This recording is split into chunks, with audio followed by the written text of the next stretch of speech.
Hi, y'all, it's Kim. So, this is the Senate torture report number 19. Because this one has 700 and something pages. So, I'm going to do about 10 at a time. So, it'll be a while on this one. But let me look at the actual name of it because I have to take a picture of it because it was long. Okay, so it's a report of the Senate Select Committee on Intelligence, committee study of the Central Intelligence Agency's detention and interrogation program. And remember after 9/11, many suspected terrorists were detained for extended periods and tortured, according to those reports. So let's get going. So we're on page 157. I'm determined to get through it. So anyway, so the CIA wrongfully detains Khalid al-Masri, CIA director rejects accountability for officer involved. Let me scoot myself over here. Okay, I had to make it a little bigger even with my glasses. Okay, after the dissemination of the draft CIA Inspector General Special Review in early 2004, approvals from CIA headquarters to use the CIA's enhanced interrogation techniques adhered more closely to the language of the DCI guidelines. Nonetheless, CIA records indicate that officers at CIA headquarters continued to fail to properly monitor justifications for the capture and detention of detainees, as well as the justification for the use of the CIA's enhanced interrogation techniques on particular detainees. For example, on January 2004, the CIA rendered German citizen Khalid al-Masri to the country facility used by the CIA for detention purposes. The rendition was based on the determination by officers of the CIA's Alex station that al-Masri knows key information that could assist in the capture of other al-Qaeda operatives that pose a serious threat of violence or death to U.S. persons and interests and who may be planning terrorist activities. The cable did not state that Khalid al-Masri himself posed a serious threat of violence or that's why it's called Alec. I'm sorry. Okay, a serious threat of violence or death. The standard required for detention under the September 17th, 2001 Memorandum of Notification, or the MON. So I just figured it out. So the Alex station is the Osama bin Laden desk. I guess you consider that. And I guess the reason why it's called Alec is because of ALQ. Just thought I'd say that. I don't know. Anyway, it may not be, but it seems logical. Okay. CIA debriefing cables from country on January 27, 2004 and January 28, 2004 note that Khalid al-Masri seemed bewildered on why he has been sent to this particular prison and was adamant that CIA had the wrong person.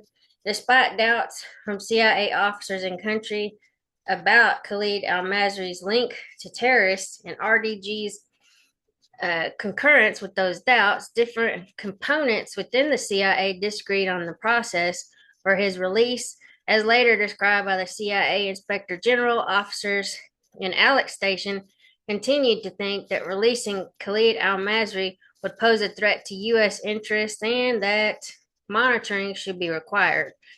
While those in the CIA's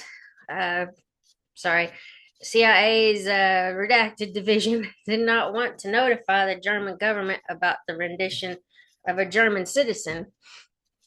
Because of the significance of the dispute, the National Security Council settled the matter, concluding that al-Masri should be repatriated and that the Germans should be told about al-Masri's rendition. On May 2004, Khalid al-Masri was transferred from country to redacted. After al-Masri arrived in redacted, CIA officers released him and sent him toward a fake border crossing, where the officers told him he would be sent back to Germany because he had entered redacted illegally. At the time of his release, al-Masri was provided 14,500 euros as well as his belongings. On July 16, 2007, the CIA Inspector General issued a report of investigation on the rendition and detention of Khalid al-Masri, concluding that available information or intelligence information did not provide a sufficient basis to render and detain Khalid al-Masri, and that the agency's prolonged detention of al-Masri was unjustified. On October 9th, 2007, the CIA informed the committee that it lacked sufficient basis to render and detain al-Masri, and that the judgment by operations officers that al-Masri was associated with terrorists who posed a threat to U.S. interests was not supported by available intelligence. The CIA director nonetheless decided that no further action was warranted against redacted. Then the deputy chief of Alex Station, who advocated for al-Masri's rendition because the director strongly believes that mistakes should be expected in a business filled with uncertainty, and that when they result from performance that meets reasonable standards, CIA leadership must stand behind the officers who make them. The notification also stated that with regard to counterterrorism operations in general and the al-Masri matter in particular, the director believes the scale tips decisively in favor of accepting mistakes that overconnect the dots against those that underconnect them. All right, and then 5, Hassan Gul provides substantial information, including information on a key UBL facilitator prior to CIA's use of enhanced interrogation techniques. Redacted foreign authorities captured Hassan Gul in the Iraqi Kurdistan region on January something of 2004. After his identity was confirmed on January of 2004, Gul was rendered from U.S. military custody to CIA custody at detention site Cobalt on January something of 2004. The detention site interrogators, who, according to CIA records, did not use the CIA's enhanced interrogation techniques on Gul, sent at least 21 intelligence reports to CIA headquarters based on their debriefings of Hassan Gul from the 2 days he spent at the facility. As detailed in this summary and in greater detail in Volume 2, CIA records indicated that the most accurate CIA detainee reporting on the facilitator who led to Osama bin Laden, or UBL, was acquired from Hassan Gul, however you say it. Prior to the use of the CIA's enhanced interrogation techniques, Gul speculated that UBL was likely living in the probably redacted, Peshawar area, and that it was well known that he was always with Abu Ahmed al-Kuwaiti. Gul described Abu Ahmad al-Kuwaiti as UBL's close assistant, who couriered messages to Al-Qaeda's chief of operations, and listed al-Kuwaiti as one of 3 individuals likely with UBL. Gul further speculated that UBL's security apparatus would be minimal and that the group likely lived in a house with a family somewhere in Pakistan. Gul speculated that Abu Ahmed likely handled all of UBL's needs, including moving messages out to Abu Faraj or al-Libi. During the same period prior to the use of the CIA's enhanced interrogation techniques, Gul provided information related to Abu Musab al-Zarqawi, Abu Faraj al-Libi, including his role in delivering messages from UBL, Jafar al-Tayyar, Abd al-Hadi al-Iraqi, Hamza Rabia,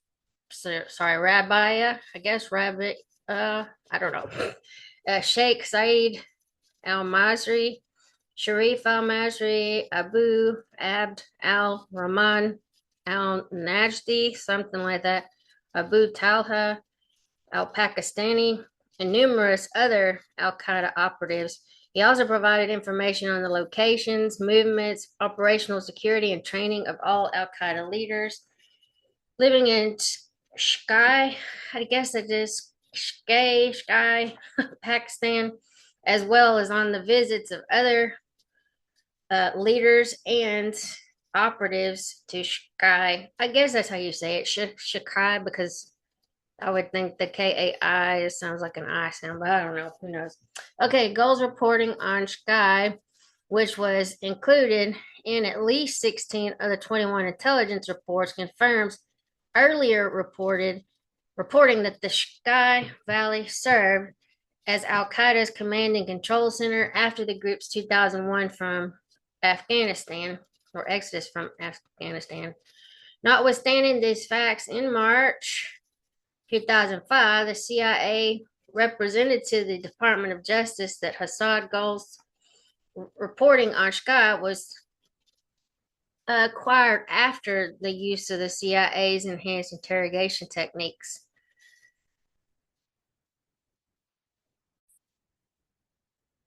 After 2 days of questioning at detention site Cobalt and the dissemination of 21 intelligence reports, Gold was transferred to detention site Black.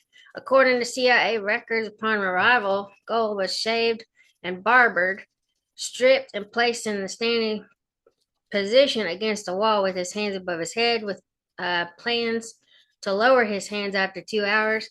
The CIA interrogators at the detention site then requested to use the CIA's enhanced interrogation techniques on Gold, writing, "The interrogation team believes, based on Hassan Gul's reaction to the initial contact, that that his Al Qaeda briefings and his earlier experience with U.S. military interrogators have convinced him there are limits to the physical contact interrogators can have with him. The interrogation team believes the approval and employment of enhanced measures should sufficiently shift Hassan Gul's paradigm of what he expects to happen. The lack of these increased. Oh, yeah, they misspelled. Okay. Sorry. The lack of these increased measures may limit the team's capability to collect critical and reliable information in a timely manner. Okay. CIA headquarters approved the request the same day following 59 hours of sleep deprivation. Hassan Gul experienced hallucinations but was told by a psychologist that his reactions were consistent with what many others experience in the condition or in his condition, and that he should calm himself by telling himself his experiences are normal and will subside when he decides to be truthful. The sleep deprivation, as well as other enhanced interrogations, continued, as did Gul's hallucinations. And Gul also complained of back pain and asked to see a doctor, but interrogators responded that the pain was normal and would stop when Gul was confirmed as telling the truth. A cable states that the interrogators told Gul they did not care if he was in pain, but cared only if he provided complete and truthful information. The CIA physician assistant later observed that Hassan Gul was experiencing notable physiological fatigue, including abdominal and back muscle pain, spasm, heaviness, and mild paralysis in arms, legs, and feet that are secondary to his hanging position and extreme degree of sleep deprivation, but that Gul was clinically stable and had essentially normal vital signs, despite an occasional premature heartbeat. I don't know what that means, and that the cable linked to Gul's fatigue. Throughout this period, Gul provided no actionable threat information, and as detailed later in this summary, much of his reporting on the Al Qaeda presence in Sky was repetitive of his reporting prior to the use of the CIA's enhanced interrogation techniques. Gul also provided no other information of substance on UBL facilitator Abu Ahmed al-Kuwaiti. Nonetheless, on May 5th, 2011, the CIA provided a document to the committee entitled Detainee Reporting Abu Ahmad al-Kuwaiti, which lists Hassan Gul as a CIA detainee who was subjected to CIA's enhanced interrogation techniques and who provided Tier 1 information linking Abu Ahmad to bin Laden. Hassan Gul was, probably tortured and then released. I don't know. Anyway, all this is redacted and then later released. Okay. Other detainees wrongfully held in 2004. CIA sources subjected to the CIA's enhanced interrogation techniques. CIA officer testifies that the CIA isn't not authorized to do anything like what you have seen in Abu Ghraib photographs. In March 2004, the CIA took custody of an Afghan national who had sought employment at a U.S. military base because he had the same name, Gul Rahman, as an individual believed to be targeting U.S. military forces in Afghanistan.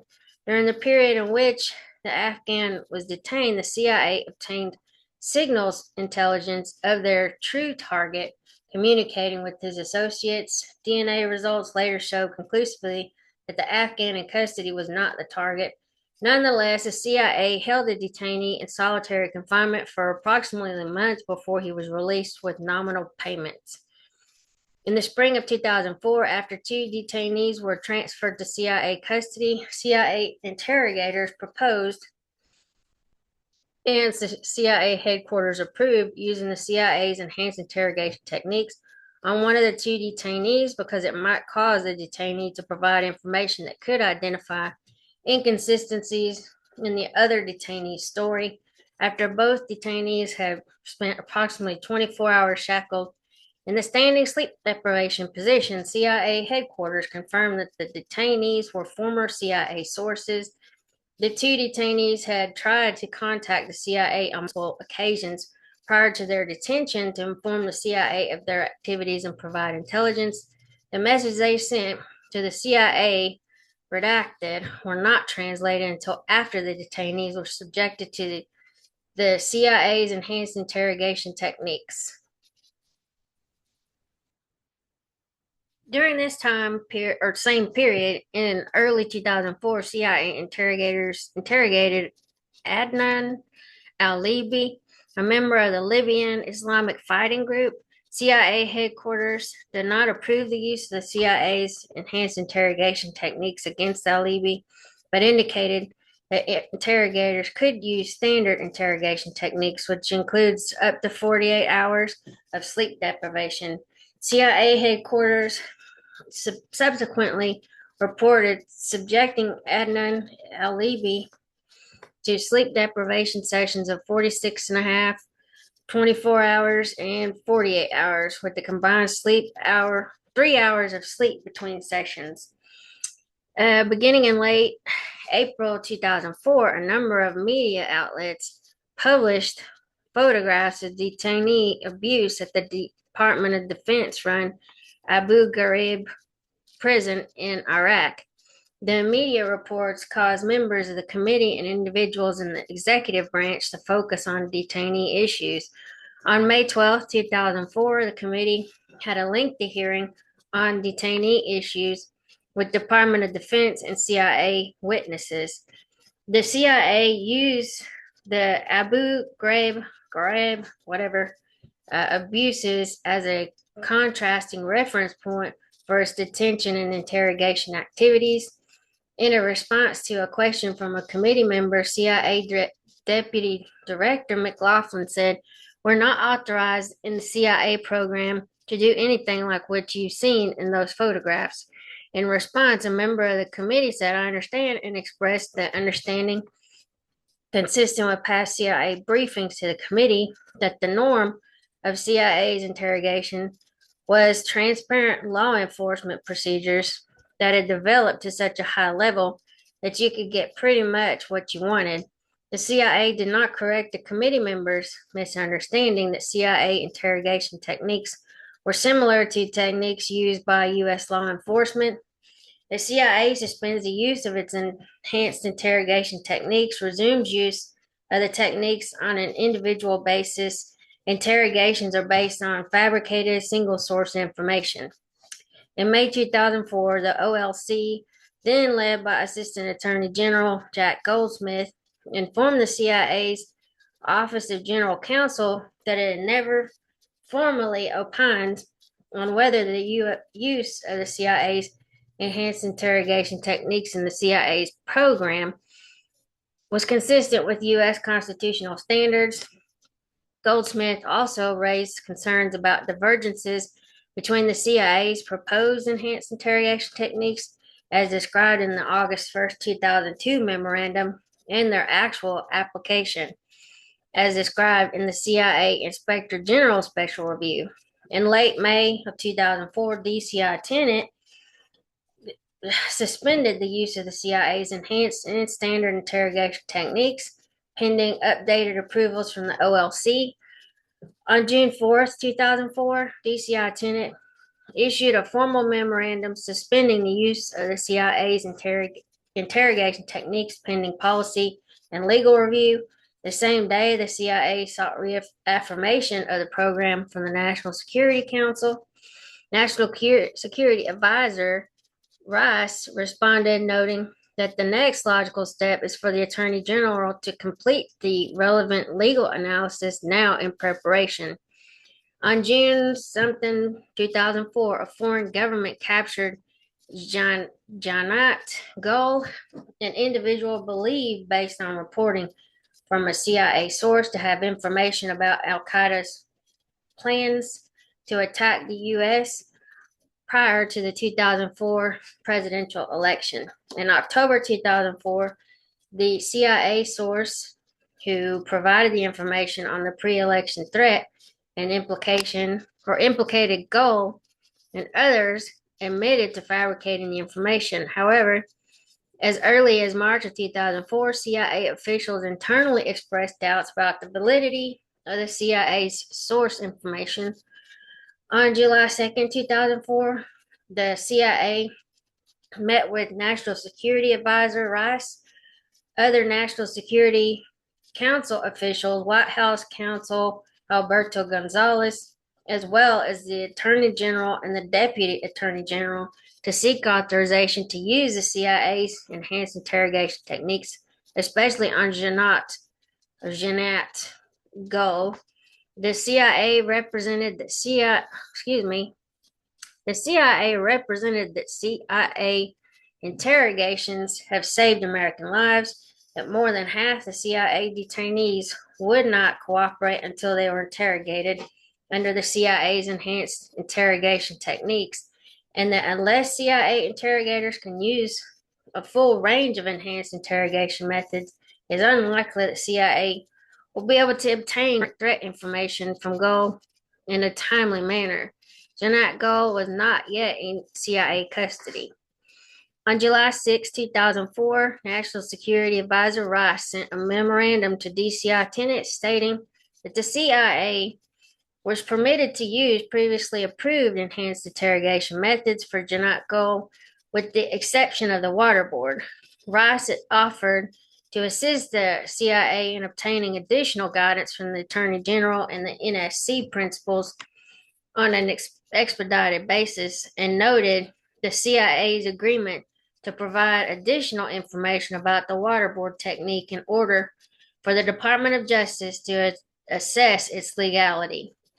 Rice's memorandum further documented that the CIA had informed her that Gul likely has information about pre-election terrorist attacks against the United States as a result of Gul's close ties to individuals involved in these alleged plots. In a meeting on July 20th, 2004, National Security Council principals, including the Vice President, provided their authorization for the CIA to use its enhanced interrogation techniques, again with the exception of the waterboard on Janat Gul, whatever. They also directed the Department of Justice to prepare a legal opinion on whether the CIA's enhanced interrogation techniques were consistent with the 5th and 14th Amendments to the U.S. Constitution.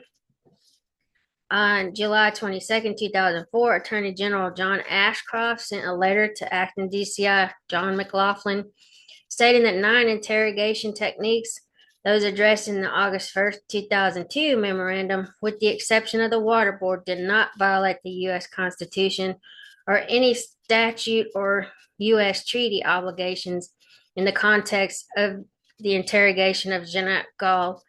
For the remainder of 2004, the CIA used its enhanced interrogation techniques on three detainees, Janat Gall, Sharif Al-Masri, and Ahmed Khalfan Gailani, with individualized approval from the Department of Justice.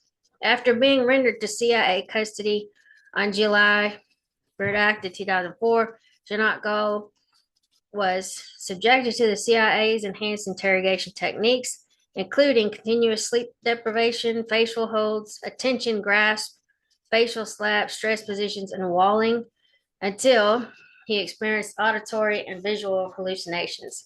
According to a cable, Janat Gall was not oriented to time or place and told CIA officers that he saw his wife and children in the mirror and he heard their voices in the white noise. The questioning of Janat Gall continued, although the CIA ceased using the CIA's enhanced interrogation techniques for several days. According to CIA cable, Gall asked to die or just be killed.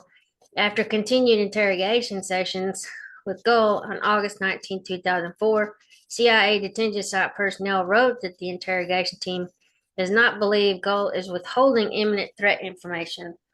On August 21st, 2004, a cable from CIA headquarters stated that Janat Gall is believed to possess threat information and that the use of enhanced techniques is appropriate in order to obtain that information. On that day, August 21st, 2004, CIA interrogators resumed using the CIA's enhanced interrogation techniques against Gall.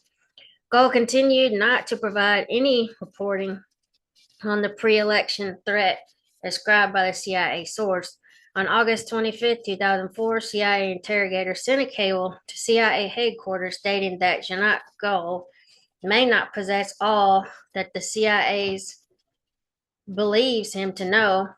The interrogators added that many issues linking Gall to Al Qaeda are derived from single source reporting or the CIA sources. Nonetheless, CIA interrogators continued to question Gall on the pre-election threat. According to an August 26, 2004 cable, after its 47-hour session of standing sleep deprivation, Janat Gall was returned to his cell, allowed to remove his diaper, given a towel and a meal, and permitted to sleep. Ugh.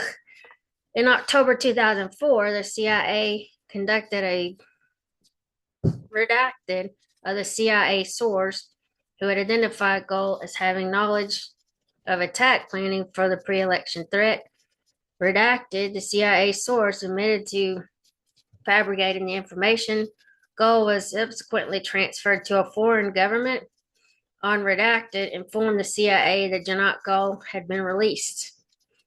Janat Gall never provided the threat information the CIA originally told us in the National Security Council that Gall possessed, nor did the use of the CIA's enhanced interrogation techniques against Gall produce the immediate threat information that could save American lives, which had been the basis for the CIA to seek authorization to use the techniques. As described elsewhere in the summary, the CIA's justification for employing its enhanced interrogation techniques on Janat Gall, the first detainee to be subjected to the techniques following the May 2004 suspension, changed over time. After having initially cited Gall's knowledge of the pre-election threat as reported by the CIA source, the CIA began representing that its enhanced interrogation techniques were required for Gall to deny the existence of the threat, thereby disproving the credibility of the CIA source. On August 11th, 2004, in the midst of the interrogation of Janat Gall using the CIA's enhanced interrogation techniques, CIA attorney Redacted wrote a letter to acting Assistant Attorney General Dan Levin with brief biographies of 4 individuals whom the CIA hoped to detain, given the requirement at the time that the CIA seek individual approval from the Department of Justice. before using the CIA's enhanced interrogation techniques against a detainee. The CIA letter states, "We are providing these preliminary biographies in preparation for a future request for a legal opinion on their subsequent interrogation in CIA control. Two of the individuals, Abu Faraj Alibi and Hamza Rabia, I don't know, had not yet been captured, and thus the biographies made no reference to their interrogations or the need to use the CIA's enhanced interrogation techniques. The third individual, Talha al Pakistani, was in foreign government custody. His debriefings by a foreign government redacted were described in the letter as only moderately effective because Abu Talha was distracting those questioning him with non-critical information that is truthful but is not relevant to operational planning. The fourth individual, Ahmed Khalfan Gailani, was also in foreign government custody and being debriefed by foreign government officials.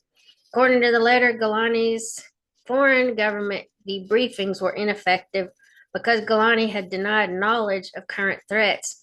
The letter described reporting on the pre-election threat, much of which came from the CIA source. In the context of all four individuals, Ahmed Galani and Abu Faraj Alibi were eventually rendered to CIA custody and subjected to the CIA's enhanced interrogation techniques. Okay, I'm going to stop it here. The dog needs to go outside all the time, so as well as things that did have to be paused a couple of times because she wouldn't stop trying to go to the back door. So anyway, I will talk to y'all later. I'll get some more stuff recorded because there's a lot of things I like to go through. But anyway, I'll talk to y'all later. Bye.